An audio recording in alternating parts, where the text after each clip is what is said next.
Good morning, everyone. Welcome back into North Dakota today. Well, it's Monday, which means that Amanda Kosher from North Dakota Nice Blog is joining us to share all of the heartwarming stories from around our region. Good morning. Good morning, Sophia. You look beautiful. I love the new dress. Thank you. You look gorgeous too, as always. Thank you. My dress is from the 90s. So oh, really? I appreciate the compliment. I love that.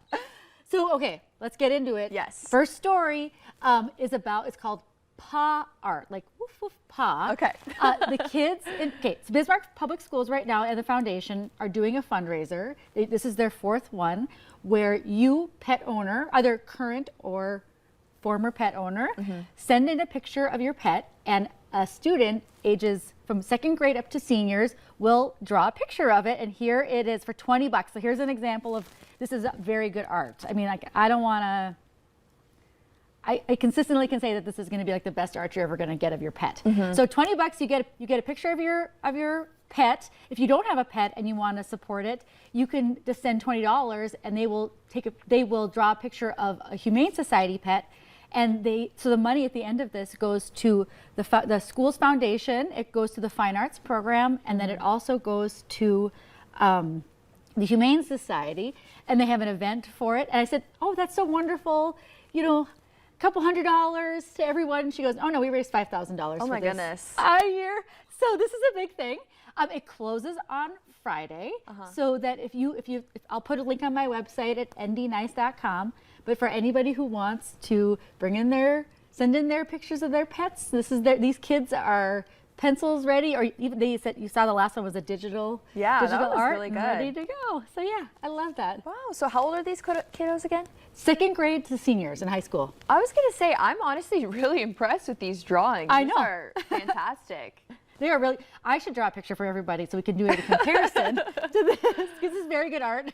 Yeah, no, honestly. And if you, for an extra $25, you can get it. So the $20 covers their artistic time, and for $25 you can get put on a canvas. So everybody, so you can have something for your home. Yeah. Which I thought that was such a unique way to fundraise, and what a great way to get the kids involved and let them showcase their talents, and then also help out these pups. And they said they always get, did I say this already? They always have animals that are adopted as a result of this from the Humane Society. I know. Sweet. So oh my cute. Goodness. It's a win-win-win-win-win. I love it. It is. It's wonderful. And if you miss it, they have an in-person art gallery showcase for this, and then they also have an online one too. So everybody can see all the art. Well, wonderful. All right. What's our other story? All right.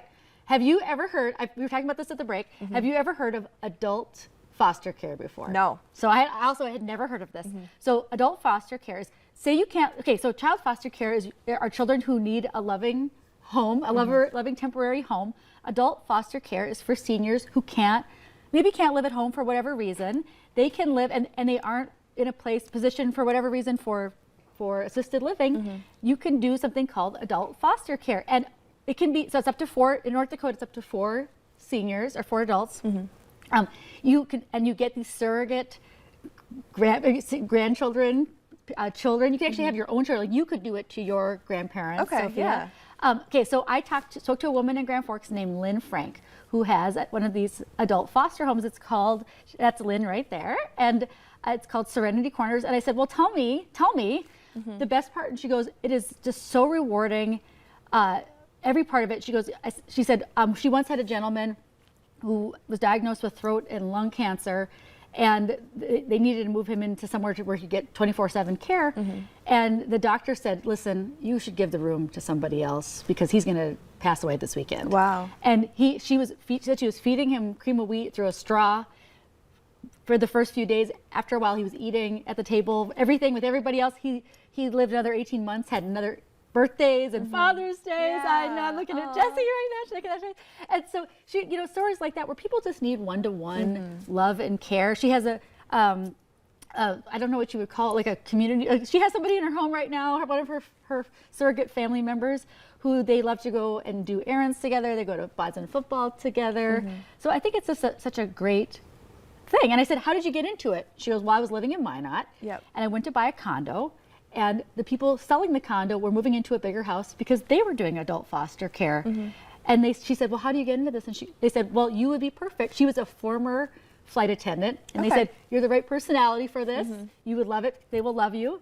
And so she has now been doing it for 15 years. Oh my goodness, how phenomenal. I'd never heard of that. I know, I had never heard of it either. Actually, I had to, when I was driving here today, I had to do some research on it because I was like, well, can anybody do this? And anybody can do this. You have to become licensed, obviously. You can't just take some people off the street and be like, do you like this room?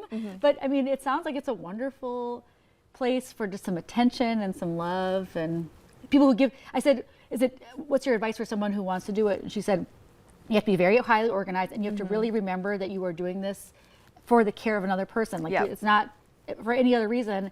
But she said because of that, it's 24/7. So you have to leave a space for yourself to have your own time, which I think would be very hard. I'm a very selfish person. I would not do well in this scenario. So I think it's wonderful. Well, yeah, how phenomenal. So how can folks read your blog? Yes, thank you. It is at northdakotanice.com or ndnice.com. And then I'm on Facebook and Instagram at NodacNice. Wonderful. Thank you so much, Amanda. Thank you. Thanks, Sophia. All right, everyone, stick around. We have more North Dakota Today after the break.